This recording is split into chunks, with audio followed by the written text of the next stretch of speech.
네, 감사합니다. 오늘 우리에게 주신 하나님의 말씀은 신약성경 사도행전 제27장 13절에서 30절까지 말씀입니다. 신약성경 사도행전 제27장 13절에서 20절까지 말씀. 찾으신 분들은 본인의 성경을 들고 자리에서 일어서 주시기 바랍니다.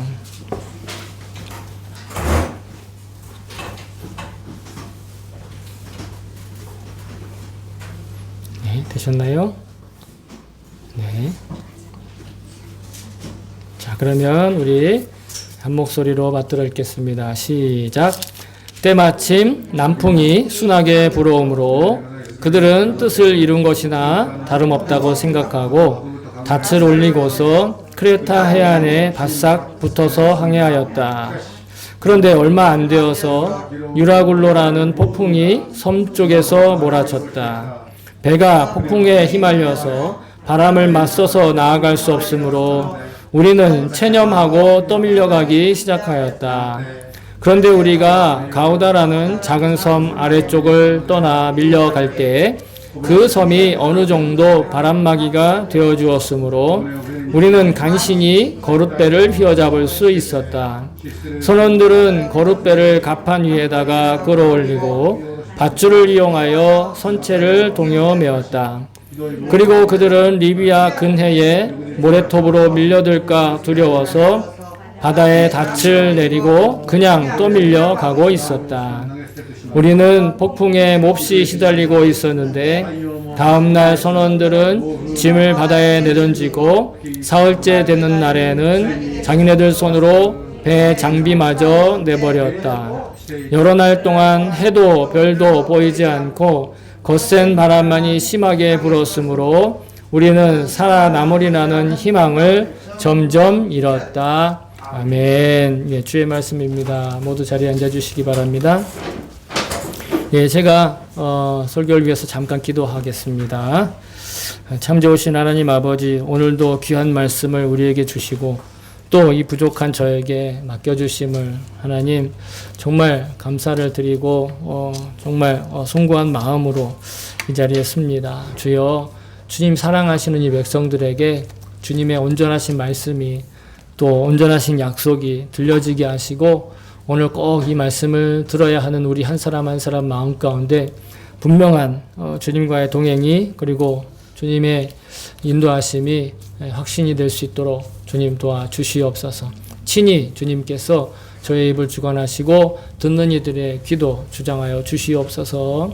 감사드립니다. 예수님의 이름으로 기도합니다. 아멘. 할렐루야. 아멘. 주의 이름을 찬송합니다. 아멘. 지난 주일에 간단히 말씀드리면 우리가 나누었던 메시지의 핵심은 우리는 실용적이고 실리적인 삶을 좋아하는데 그 실용적이고 실리적인 삶을 추구하는 것이 문제가 아니라 그 삶을 꿈꾸기 전에 진리를 아는 삶을 먼저 우리가 가져야 되겠다. 그래 했을 때 우리의 실리와 우리의 실력과 또 우리가 생각하는 그 실용적인 모든 조건들과 삶의 여건들이 제 기능을 다하며 하나님께 온전히 쓰임받고 그래서 부작용 없는 그런 삶을 살 수 있다. 이렇게 같이 나누었습니다. 정말 저와 여러분이 실용과 실리를 생각하기 전에 먼저 진리를 아는 삶에 바로 서실 수 있기를 다시 한번 주님의 이름은 축복합니다. 그래서 주님께서 늘 우리를 주목하고 계시고 또 우리를 지켜주시고 인도하고 계심이 정말 믿어지고 체감되고 나뿐만 아니라 주변의 모든 사람들에게도 나타나질 수 있도록 여러분을 다시 한번 축복합니다. 자, 바울의 조언보다는 이제 선장과 선주의 말을 듣고 배가 출항을 합니다. 너무 당연한 거죠. 그죠? 누가 죄수 취급을 받는 바울의 이야기를 듣고 그냥 거기서 지내자 이렇게 하겠어요. 출발을 합니다. 그런데 마침 또 처음에 배가 순풍을 만납니다. 남쪽에서 부는 바람이라고 하는데 네. 체크 잘 하세요. 여기 보시면 일본어로 되어 있긴 하지만 여기서 이제 출발을 하는 거죠. 출발을 해가지고 남풍이 불어서 이제 이제 순조롭게 로마까지 가면 되겠다 했는데 갑자기 유라굴로라고 하는 뭐 이름은 별로 중요하지 않습니다. 폭풍이 불어 닥쳤다라는 것이. 그러니까 유라굴로라는 말 자체가 동쪽에서 불어오는 그 거친 바람이란 그냥 뜻이에요. 근데 이 유라굴로 바람을 막고 이제 배가 표류하는 내용을 그냥 적은 게 오늘 본문에 전부 다입니다. 그러니까 여기에서 어떤 메시지나 직접적인 어떤 뭔가 이야기를 끌어낸다라는 거 쉽지 않은 이야기죠. 그런데 가만히 몇 번 들여다보고 있으면 마치 우리가 이런 유라굴로에 휘말려서 표류하고 있는 것 같은 그런 인생을 경험할 때가 한두 번이 아니죠. 그래서 이 사람들이 표류하고 있는 이 모습들을 통해서 오늘 제가 함께 나누고자 하는 그런 메시지가 두 가지가 있는데, 이 첫 번째 것은 무엇이냐, 오늘 본문을 통해서 바로 우리가 주목해야 될 점이 두 가지가 있는데, 그 첫 번째는 무엇이냐면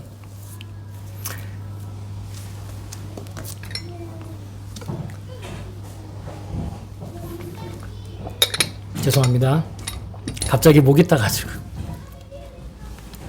갑자기 목 탔다고요. 네. 큰일 아니에요.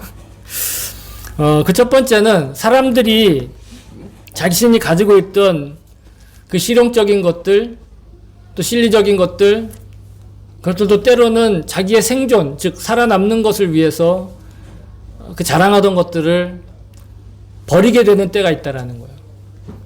그러니까 버리고 싶지 않지만 어쩔 수 없이 내려놓게 되고 버려지게 되는, 자기 스스로 버릴 수밖에 없는 그런 폭풍이 밀려올 때가 있다라는 거예요. 다 버렸어요. 무엇을 위해서? 생존을 위해서. 그죠? 여러분, 생존을 위해서 정말 자존심도, 실력도, 소유도 하나도 주장하지 못하고 다 포기해야 되는 그런 경험을 하게 될 때가 있죠. 두 번째는 그렇게 해서 포기를 했어요. 그러면 뭘 얻어야 돼요? 생존에 대한 희망, 생존에 대한 어떤 가능성을 얻어야 되잖아요.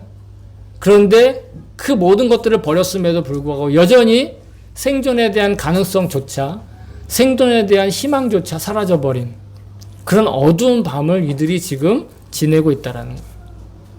낮이 되었는데 해가 보이지 않고, 밤에는 물론 별은 보일 수도 없고, 폭풍 때문에. 그런 폭풍을 만나 표류하는 그런 모습을 그냥 있는 그대로 가감없이 표현하고 있어요. 지난 주일에 나눴던 말씀에 보면 선주는 무엇을 자랑했습니까? 자신의 소유인 배를 자랑했어요. 그 소유권을 자랑했어요. 그 배는 내 거니까 내 마음대로 내가 결정할 수 있고 내가 뭔가를 할 수 있어. 선장은 무엇을 자랑했습니까? 내 실력에 이 시기에 잘만 가면, 그 겨울에 잘만 가면 페닉스라고 하는 항구에 잘 도달할 수 있어. 자신만만했죠. 그 자신만만했던 선장의 실력 또한, 그리고 자신의 것이라고 자기가 자유롭게 결정했던 그 선장의 선택권도 이 유라굴로라고 하는 폭풍 앞에서는 그저 무용지물, 아무런 쓸모가 없는 것이 되어버렸다는 것이.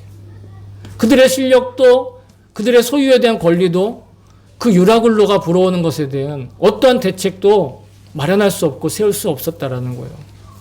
그러면서 본문의 15절에 보시면 뭐라고요? 체념하고 떠밀려가고 있었다라는 거예요. 일본어 성경은 체념하다는 표현이 직접적으로 나오지 않고 있지만 그들은 이미 체념했다라는 거예요. 희망을 잃어버렸다라는 거죠. 모든 걸 다 포기했다라는 거예요. 근데 여러분, 그 광풍이란 존재가 어떤 존재입니까? 마귀가 그들을 괴롭히기 위해서 만든 존재일까요? 그렇지 않아요. 하나님의 창조 질서 안에 그 시기에 맞게 불어오는 바람에 불과한 거예요. 여러분, 태풍이 어떤 과학적인 원리에 의해서 생성이 됩니다. 그러면 과학이 그걸 만들어내는 걸까요? 그렇지 않아요. 하나님이 만들어내신 그 자연 법칙을 과학이 설명할 뿐이에요. 마찬가지로 오늘 이 유라굴로라는 태풍의 존재는 하나님의 창조 질서 안에 너무도 자연스럽게 그 시기에 그 지역에 발생하는 바람에 불과한 거예요. 즉 하나님의 창조 질서 안에 그저 순응하고 순종하는 존재에 불과했던 것이 바로 유라굴로인데, 그 유라굴로 때문에 사람들은 자신의 소유도 버려야 되고 자신의 실력도 버려야 되고 그 어떤 대책도 세울 수 없이 체념하고 떠밀려가고 있었다라는 거예요. 사람들이 대부분 인생에 대해서 이야기할 때 자기의 어떤 실력에 대한 보람이나 목표의 달성 이런 것들로 인생의 의미를 규정합니다. 그래서 내가 무엇을 원하는 걸 할 수 있으면 행복하고 내가 바라는 목표에 도달했을 때 행복하죠. 그리고 그걸 자랑해요. 네, 곰곰이 생각을 해보세요. 그 순간은 짧고 대부분의 많은 순간들은요. 그런 것 없이 나의 의지와 상관없이 나의 목표와 상관없이 내 기분과 상관없이 그냥 쌓여져 가는 시간들에 불과한 거예요. 그래서 인생이란 어쩌면 자신이 통제할 수 없는 것에 그저 적응해 가는 시간들로 대부분 축적되어 가고 있는 것은 아닌가 그런 생각이 듭니다. 자신이 원하는 바대로 사는 시간보다 자신이 원하지 않는 시간들이 훨씬 더 많은 게 우리의 인생이라는 거예요. 우리의 인생에서는요, 우리가 통제할 수 있는 일보다 우리가 통제하지 못하는 일들이 훨씬 더 많고, 아니 거의 대부분이 우리가 통제할 수 없는 일들이 일어나고 있어요. 전도서 기자는 이렇게 얘기합니다. 그 후에 내가 생각해 본즉 자신의 인생을 돌이켜 본즉 내 손으로 한 모든 일과 내가 수고한 모든 것이 다 헛되어 바람을 잡는 것이며 해 아래에서 무익한 것이로다. 무슨 뜻이냐면 내가 생각한 것, 내 손으로 이룬 것, 이런 것들이 실은 다 허무하다라는 거예요. 자기가 원하는 대로 되지 않고 자기가 목표한 대로 되지 않는 것이 훨씬 더 많은 시간을 인생이 차지하고 있다는 거예요. 전도자는 자신의 한 모든 일이 바람을 잡는 것 같다고 얘기했어요. 그런데 이것은 이 땅에 살아가고 있는 대부분의 사람들이 다 경험하는 일이라 저는 생각합니다. 저도 그렇게 살았고요. 자신이 어찌할 수 없어서 떠밀려 가는 대로 움직이게 되는 경험들이 자신이 원하는 대로 그 인생이 흘러가는 것보다 훨씬 더 많지 않았습니까? 오히려 후자가 더 절대적으로 인생 안에 많지 않습니까? 자기 원대로, 자기가 원하는 대로 모든 시간들을 채울 수 있는 사람들이 얼마나 되겠어요? 자신이 바라지 않는 상황에 놓여요. 자신이 만나지 않는 사람과 만나야 해요. 자신이 원하지 않는 직업을 선택해야 될 때가 있고 그런 삶의 자리에 있어야 될 때가 있어요. 그런 경우가 얼마나 많은지요. 어쩌면 우리의 삶은요, 시작부터가 우리의 희망사항과는 전혀 상관없이 시작되었는지도 몰라요. 여러분의 희망사항대로 여러분들의 인생이 세팅되었습니까? 그대로 지금 잘 흘러가고 있습니까? 어느 날 자신의 존재를 인식하니까 그때부터 인생이 시작된 거 아니에요? 자신이 태어날 때 어머니의 자궁에서 나오는 자신의 모습을 발견한 사람이 있나요? 뭐 혹자는 뭐 신비한 서프라이즈 이런 데서 봤다 뭐 이렇게 얘기하지만 다 거짓말입니다. 그냥 어느 순간 자신의 존재를 인식하면서 인생을 시작되는 거예요. 여러분, 참 냉소적인 이야기이긴 하지만 경제적으로 풍부한 선진국일수록 사람들의 삶의 행복, 만족도가 더 낮다라는 거 아십니까?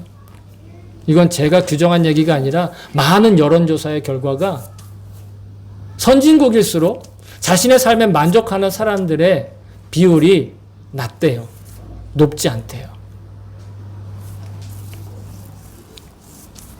실력과 소유권에만 의지하며 살아가는 그 인생들은요, 결코 하나님의 질서에 복종하는 그런 유라굴로와 같은 강풍을 만나면 결국은 자기 걸 다 내어놓게 되고 버려야 되고 생존하기 위해서 그렇게 살아가게 되는 거예요. 그 첫 번째 예가 이미 창세기에 기록되어 있어요. 창세기 11장 1절부터 9절까지는요. 여러분은 그 유명한 바벨탑 사건이에요. 바벨탑을 세우는 인간들의 모습.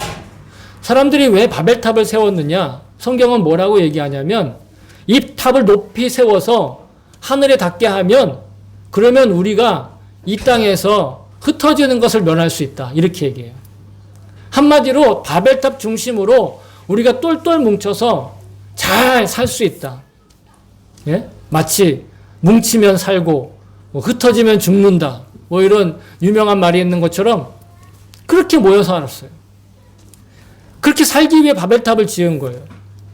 근데 그 모습을 보시고 창조주 하나님이 창조주의 능력으로 이들을 어떻게 했는가? 11장 8절에 보시면 창세기 11장 8절 여호와께서 거기서 그들을 온 지면에 흩으셨으므로 그들이 그 도시를 건설하기를 그쳤더라. 그 탑을 세우기를 그친 거예요. 왜요? 하나님이 흩어버리셨어요. 여러분 놀랍지 않습니까? 인간은 흩어짐을 면하기 위해 함께 모여 살기 위해 탑을 세우고 도시를 건설했는데 하나님은 오히려 그 창조주의 뜻은 사람들을 흩어내고 온 지면으로 퍼져나가게 하는 것. 그것이 사람들의 노력과 탐욕에 대한 주님의 응답이었어요. 흩어지기 원치 않던 사람들을 흩어놓는 것. 흩어지지 않고 모여 탐욕과 욕심으로 살기 원했던 인간들을 흩어뜨리는 것. 때로 우리도 자신의 의도와 상관없이 떠밀려가는 그런 인생으로 살고 있다고 낙심하고 그리고 고민하고 그리고 좌절하고 있지는 않습니까? 그렇다면 여러분 주님의 말씀에 귀를 기울여 보세요. 뭔가 문제를 해결하고 그래서 뭔가 내가 이 문제를 잘 해결해서 돌파하고 벽을 뛰어넘고 해서 내가 원하는 대로 내가 목표한 대로 그런 것들을 이루기 전에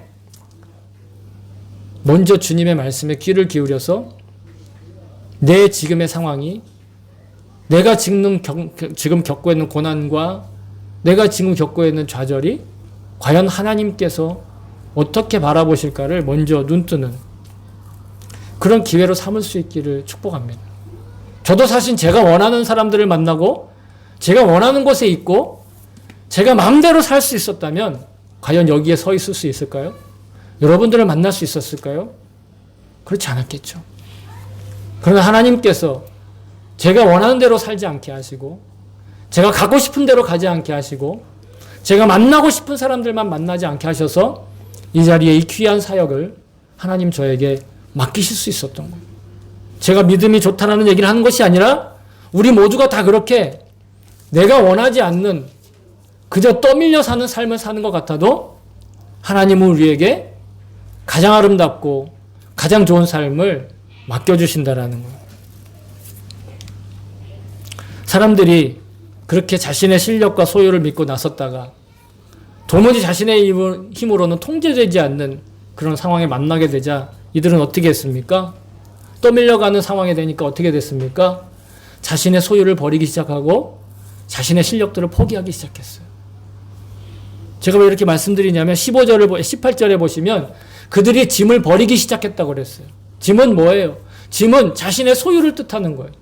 거기엔 재산이 되는 것도 있었을 것이고 필요한 많은 것들이 실제로 필요한 것들이 있었을 것이에요. 19절을 보시면 그 사공들은 무엇을 버렸습니까? 배의 도구들을 버리기 시작했어요. 배의 도구들을 버리기 시작했다는 건 뭡니까? 그들의 실력을 포기하기 시작했다는 거예요. 그들의 실력을 발휘할 수 있는 그 도구들을 버리기 시작했다는 거예요. 한마디로 그들이 실력과 소유로 배를 출발시켰는데 폭풍우를 만나니 살기 위해서 생존하기 위해서 결국은 그것들을 버려야 됐다라는 거예요. 그렇게 자기가 믿고 의지하고 자랑하던 자신들의 실력과 소유를 버리고 그리고 생존을 위한 희망을 붙들려고 했지만 여러분 20절에 보십시오. 그들에게 남은 건 무엇입니까? 도무지 살아날 희망마저도 다 잃어버리게 됐다라는 거예요. 여러분 얼마나 모순입니까? 그러면 살아갈 가능성을 찾아야 될 거 아니에요? 생존할 희망을 얻어야 될 거 아니에요? 자신의 실력과 자신의 소유를 버리면서까지 생존하기를 원했으면 생존하고 살아남고 가능성을 봐야 됐는데 가능성조차 보이지 않았다라는 거예요. 낮인데 해가 보이지 않고 밤에 별과 달도 보이지 않았다라는 거예요. 폭풍우 속에서 헤매는 거예요. 결국 앞서서 제가 인생이란 결국 헛된 것이라 경고하던 그 전도자의 가르침을 우리가 같이 들었는데 이 자기의 실력과 그 소유를 의지했던 이들이 바로 창조주 하나님의 질서로 인해 나타난 그냥 자연현상 하나에 그 질서의 벽에 부딪혀 마침내 그 소유도 실력도 모두 스스로 포기하고 버리면서 생존을 갈망하는 지경에 이르렀으나 결국 그 생존의 가능성조차도 희망도 볼 수 없었다. 여러분, 이것이 바로 생존에 집착하는 인생의 모순되고 또 아이러니한 모습이다. 저는 그렇게 판단합니다. 자기의 실력과 자기의 소유와 자기가 할 수 있는 비전과 자기가 통제할 수 있는 것들로 자랑하다 결국은 그조차도 다 버리고 희망도 잃고 소망도 사라지는 모순덩어리 인생, 아이러니로 가득 찬 인생. 그래서 예수님이 우리한테 뭐라고 말씀하셨는가? 그래서 말씀을 이렇게 말씀하신 거예요. 그러므로 염려하러 이르기를 무엇을 먹을까, 무엇을 마실까, 무엇을 입을까 하지 말라. 일본어로는 오모이 나야무, 고민하지 말라는 거예요. 뭐 입을까? 누굴 만날까? 어디에 갈까? 무엇을 먹을까? 마실까? 입을까? 대신 뭐 하라고요? 대신 너희는 먼저 그의 나라와 그의 의를 구하라. 그리하면 그 모든 것을 너희에게 더하시리라. 실력과 소유가 중요하지 않다라는 게 아니에요. 나에게 있어서 소유와 실력이 중요하지 않다라는 게 아니에요. 먼저 취해야 할 것이 있다라는 거예요. 먼저 우리가 구해야 할 것이 있다라는 거예요. 실력을 구하기 전에, 소유를 구하기 전에 하나님의 나라와 하나님의 의를 먼저 구하면, 그러면 하나님이 거기에 합당한 소유와 거기에 합당한 실력들을 허락하실 거라는 거예요. 그걸 믿고 나아가는 거예요. 그걸 믿고 살아가는 거예요. 실력과 소유를 구하고 자랑하기 전에 하나님 나라와 하나님의 의를 구하는 것.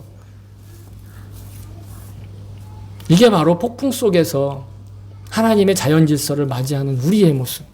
그냥 내가 통제할 수 없는 그런 인생에서 가장 바람직하게 실력이 아닌 능력으로 살아가는, 영적인 능력으로 살아가는, 어찌 보면 거의 유일한 방법이다. 그러면 우리는 어떻게 하면 하나님의 나라를, 하나님의 의를 구하고 또 그것을 취할 수 있을까요? 우리는 너무 잘 알고 있죠. 예수님 잘 믿는 거예요. 창조주이신 하나님께서 원하시는 일에 순종하고 그분의 나라와 그분의 의를 구하는 것. 예수님 친히 말씀하셨어요. 예수님께서 대답하여 이르시되 하나님께서 보내신 일을 믿는 것이 하나님의 일이니라. 하나님 나라와 하나님의 의를 구하는 건 하나님의 일을 하는 것이고, 이 예수님이 직접 하신 말씀을 인용해서 말씀드리는 거예요. 하나님이 보내신 사람 누굽니까? 예수님이에요. 예수님 믿는 것이 하나님의 일이라는 거예요. 예수님 잘 믿는 게 우리의 실력과 우리의 소유를 연습하고 훈련하고 쌓고 모으는 일보다 먼저 중요하다는 일이에요. 이게 저의 이야기가 아니라 성경이 우리에게 가르쳐 주시는 거예요. 그 성경의 말씀을 듣고 싶으면 듣고 듣기 싫으면 안 들어도 상관없어요. 왜? 그 결과는 누가 책임져요? 자기가 책임질 수밖에 없는 거예요. 그 믿음대로 살지 않으면 믿음대로 살지 않는 결과를 맞게 될 것이고, 믿음대로 살면 믿는 자에게 주시는 상급을 하나님이 허락하시는 거죠. 예수님은요, 이 세상에 선한 분이 하나님밖에 없다라고 말씀하셨어요. 마가복음 10장 18절에 예수께서 이르시되 네가 어찌하여 나를 선하다 일컫느냐? 하나님 한 분 외에 선한 이가 없느니라. 하나님만 선하다. 하나님의 일을 하는 건 따라서 이 세상에서 가장 최선의 일을 하는 거예요. 우리가 뭔가 최선을 다하고 또 뭔가 노력을 한다라고 많이 이야기를 하는데, 대부분 실력과 소유를 얻기 위해서 노력하죠. 실력과 소유를 얻기 위해서 정말 모든 것들을 막 쏟아붓잖아요. 예? 한국에서는 이런 말도 유용한데요. 영끌. 죄송합니다. 원고에 없어서 통역이 안 될지 모르겠는데 아는 사람만 알죠? 영혼까지 끌어다가, 자기의 소유뿐만 아니라 이제는 영혼까지 끌어다가, 예. 레오 히크, 지분노 타마시 사에모 히크. 예. 죄송합니다. 제가 이런 말을 하면 통역자들이 좀 당황을 해서 제가 말씀을 드려야 돼요. 그런데 여러분, 이러한 영끌이나 아니면 뭐 우리의 모든 것들을 다 쏟아부어도 최선에 미치지 못해요. 왜? 선한 것의 유일한 분은 하나님이시니까. 우리가 하나님을 어떻게 하겠어요? 대신에 하나님이 원하시는 할 수 있어요. 그리고 그것을 우리가 어떻게 할 수 있는가? 포기하지 않고 하는 거예요. 낙심하지 않고 하는 거예요. 중요한 건 낙심하지 않고 끝까지 하나님이 원하시는 그 선한 일을 해 나아가는 거예요. 우리가 선을 행하되 낙심하지 말지니 포기하지 아니하면 때가 이름에 거두리라. 하나님이 주신 상급을, 하나님이 주신 열매를 정리하면 선을 행하는 것이 곧 하나님의 일을 하는 것이고, 그것은 예수님을 잘 믿는 일이에요. 그리고 이 생활을 우리가 그냥 어느 한때 내가 힘이 있을 때 잘하고 컨디션이 좋을 때 잘하고가 아니라, 컨디션이 좋든 힘이 없든 상황이 안 좋든 포기하지 않고 계속해서 그 시간 그 자리를 지켜나가는 거예요. 그 일을 위해서 내 실력과 소유도 잠시 양보할 수 있는 것. 그러면 하나님께서 반드시 응답하신다는. 그럼 하나님께서 반드시 그 일에 합당한 답을 주신다라는 것. 그 답이 무엇일지는 우리는 모르지만 우리에게 가장 좋은 것을 주신다고 하셨어요. 그리고 예수님은요, 하나님께서 보내신 자를 믿는 일에 있어서 스스로의 확신을 위해서 예수님 당신의 살과 피를 먹고 마시라 이렇게 또 말씀하셨어요. 뭐라고 말씀하셨냐? 내 살은 참된 양식이요 내 피는 참된 음료로다. 내 살을 먹고 내 피를 마시는 자는 내 안에 거하고 나도 그의 안에 거하나니 살아계신 아버지께서 나를 보내심에 내가 아버지로 말미암아 사는 것 같이 나를 먹는 그 사람도 나로 말미암아 살리라. 뭐 우리가 식인종이 되는 건가요? 예수님의 살 뜯어먹고 막 피 마시고 막 갑자기 공포스러운 이야기가 되는데, 그 예수님을 먹는 식인종이 되는 건가요? 그렇지 않아요. 예수님이 제정하신 주의 만찬에 동참하라는 거예요. 여기서 말하는 주의 만찬이란 우리가 흔히 말하는 성찬식을 얘기해요. 성찬에 동참하라는 거예요. 오늘 우리가 성찬을 받게 될 텐데, 이 성찬을 받을 때 우리가 언제나 그런 어떤 단순히 먹고 마시는 문제로 볼 것이 아니라 영적인 일로 본다는, 신실한 마음과 또 경건한 마음으로 이것이 주님의 살과 주님의 피를 상징한다는 것을 믿고 마시는 거예요. 먹고 마시는 거예요. 자신의 죄와 허물을 회개하는 마음으로 주님 앞에 나아오듯이 이 자리로 나아오는 거예요. 그리고 지금까지 자기가 그 헛된 소유와 헛된 실력을 자랑했던 그 모든 탐욕과 이기심과 자기중심주의를, 그 불신앙을 주님 앞에 겸손히 내려놓고 대신 주님의 살과 주님의 피를 먹고 마심으로 예수님께 대한 자기의 믿음을 다시 한번 확인하는 거예요. 이 자리에 나와서 갑자기 이걸 먹고 갑자기 이걸 마신다고 믿음이 생기는 것이 아니라 지금 내게 주고 계신 그 말씀에 대한 믿음을 자기 스스로가 확증하기 위해 이 자리에 자기 발로 나오는 거예요. 하나님이 그런 기회를 주신다는, 이런 겸손한 태도로, 그리고 이런 겸손한 태도로 우리가 살아갈 때 아직도 여전히 자기 소유와 실력만을 믿고 의지하다가 시대의 폭풍 속에 살아가면서 생존에 대한 희망마저 잃어버린 그런 모순적이고 아이러니한 인생을 살아가고 있는 우리 이웃들과 친구들과 가족들에게 참 소망, 참된 소망의 삶을 우리가 전해줄 수 있고 보여줄 수 있고 우리가 그 증거가 될 수 있는 거예요. 주님은 우리가 그런 증거로 살기를 원하시고 또한 살 기회를 주고 계시는 거예요. 주님이 우리한테 말하시는 건 그런 거예요. 우리가 뭔가 대단한 일을 행하고 뭔가 대단한 것들을 자랑하고 뭐 하나님의 영광을 위해서 이것도 하고 저것도 하고 다 좋지요. 나쁜 게 어디 있겠습니까만은 정말 주님이 원하시는 건 우리의 마음이라는 거예요. 우리가 어떤 실력을 갖추고 우리가 어떤 능력을 보여주고 사람들한테 자랑하는 것, 그거보다 더 중요한 건 지금 주님을 믿는 내 마음을 먼저 원하신다라는 거예요. 저와 여러분에게 오늘 우리가 받게 될 성찬을 제정하신 예수님의 영인 성령님이 늘 동행하고 계시는 걸 여러분 아십니까? 여러분이 느끼지 못하고 믿지 못해도 믿어지지 않아도 여러분 주변에 여러분 곁에 여러분과 항상 함께 성령님 함께 계십니다. 그러니 여러분 이 성찬을 받으면서 주님의 임재하심을 기억하며 이 시대의 광풍으로부터 낙심하고 절망한 이 세상에 빛으로 소망으로 소금으로 우리가 살 수 있기를 바랍니다. 베드로는 우리에게 권면합니다. 너희 마음에 그리스도를 주로 삼아 거룩하게 하고 너희 속에 있는 소망에 관한 이유를 묻는 자들에게 대답할 것을 항상 준비하되 온유와 두려움으로 하고 선한 양심을 가지라. 이는 그리스도 안에 있는 너희의 선행을 욕하는 자들로 그 비방하는 일에 부끄러움을 당하게 하려 함이라. 아멘. 사랑하는 성도 여러분, 사도 바울의 조언을 듣지 않고 실력과 소유를 자랑하던 그 배는 결국 하나님의 섭리로 창조된 유라굴로라는 광풍 앞에 표류하는 신세가 되어버렸습니다. 인간의 소유와 실력을 의지하던 인생들은 결국 생존의 희망조차 가질 수 없는 어두움의 밤을 폭풍 가운데에서 버틸 수밖에 없는 지경에 처하게 됩니다. 그러나 그 절망적인 순간에 사도 바울은 자신의 소명을 따라 그들에게 희망이 되어주고 빛이 되어주었습니다.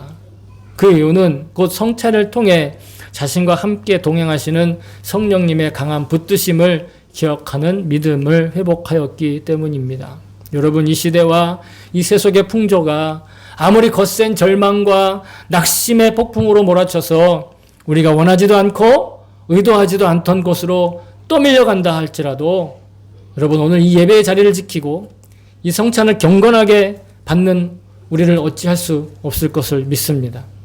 저와 여러분이 이번 한 주간도 하루만큼 나와 동행하시는 주님을 늘 기억하면서 내면의 평강과 평화를 마음껏 누리시는 그런 삶을 사실 수 있기를 다시 한번 주의 이름으로 여러분을 축복합니다. 아멘.